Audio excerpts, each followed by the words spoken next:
Hello friends, good morning. জানো এখন কটা বাজে? 7:30 বাজে। আর আমার দুটো বেটি, এই দেখো, এই যে ইনি বড়টা আর ইনি ছোটটা। ছোটটার কথা না হয় তাও বাদ দিলাম, কারণ ও একটু তাড়াতাড়ি উঠেই যায় এই সময়টা। কিন্তু বেচারাটার খিদে পেয়েছে, আর বেচারাটা খালি ঘুপ ঘুপ করে হাত খাচ্ছে, কারণ ওকে খাওয়ানোর সময় পাচ্ছি না তো। এই যে এটার জন্য এটা উঠে গেছে। এটা কিন্তু নর্মালি 12টায় উঠে ঘুমের থেকে। হ্যাঁ, আর হঠাৎ একটু উঠে গেলে ওকে আবার মানে থাপড়ালে শুয়ে শুয়ে আবার ঘুমিয়ে যায়।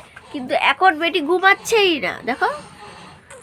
আসলে ওর পায়ের ব্যথাটা না কালকের থেকে আবার বেড়ে গেছে, এখনো কমছেই না। কতদিন থেকে ওষুধ খাচ্ছে, কী জানি কী যে হবে পাটার, কে জানে।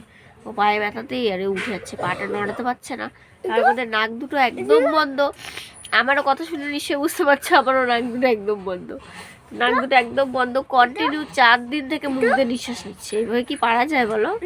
এটা কি তোমার মাথা বাবা? ওই যে নাকে কপের জন্য না মাথা ব্যথা করে, জানো?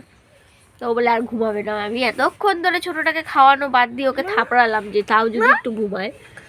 ঘুমাইলো না, কান্নাকাটি করছে। থাক, উঠেই পর বলো। তারপর 10টায় ঘুম পাবে, তখন কাজ বাদ দিয়ে তোমাকে ঘুম পাড়াতে বসবো?